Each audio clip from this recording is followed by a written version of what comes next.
ಅದೊಂದು ವಿಶೇಷ ಸಂದರ್ಭ. ನ್ಯಾಯಾಧೀಶರ ಮುಂದೆ ವಿವಾಹ ವಿಚ್ಛೇದನದ ಪ್ರಕರಣವೊಂದು ಹೋಗಿರ್ತದೆ.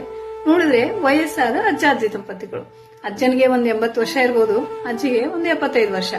ನ್ಯಾಯಾಧೀಶರಿಗೆ ಆಶ್ಚರ್ಯವಾಗಿ ಕೇಳ್ತಾರೆ, ಇಷ್ಟು ವರ್ಷಗಳ ನಂತರ ನಿಮ್ಗೆ ವಿಚ್ಛೇದನ ಬೇಕಾ ಅಂತ. ಆಗ ಅಜ್ಜಿ ತನ್ನ ದೂರುಗಳನ್ನ ಹೇಳೋದಕ್ಕೆ ಶುರು ಮಾಡ್ತಾಳೆ.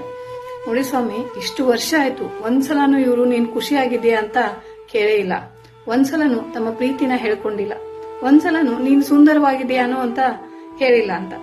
ಆಗ ಅಜ್ಜ ಹೇಳ್ತಾರೆ, ನೋಡು, ನೀನ್ ಯಾವಾಗ್ಲೂ ಖುಷಿಯಾಗೇ ಇರ್ತಿದ್ದೆ, ಹಾಗಾಗಿ ನಾನಿನ್ನ ಏನೂ ಕೇಳಿಲ್ಲ. ನಾನಿನ್ನ ಎಷ್ಟು ಪ್ರೀತಿಸ್ತೀನಿ ಅಂತ ನಿನಗೂ ಗೊತ್ತು, ಅದನ್ನೇನು ಹೇಳ್ಕೋಬೇಕಾ?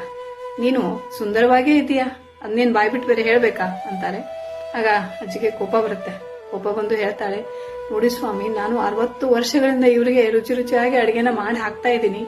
ಕೆಲವು ಬಾರಿ ಮಾತ್ರ ನೀನು ತಿನ್ನು ಅಂತ ಕೊಡ್ತಾ ಇದ್ರು ಹೊರತು ಉಳಿದ ಬಾರಿ ತಾವೇ ತಿಂತಾ ಇದ್ರು ಅಂತ. ಆಗ ಅಜ್ಜ ನ್ಯಾಯಾಧೀಶರಿಗೆ ಹೇಳ್ತಾನೆ, ನೋಡಿ ಸ್ವಾಮಿ, ಇವಳಿಗೆ ಅಷ್ಟೇನೂ ಚೆನ್ನಾಗಿ ಅಡಿಗೆ ಮಾಡೋದಕ್ಕೆ ಬರೋದಿಲ್ಲ.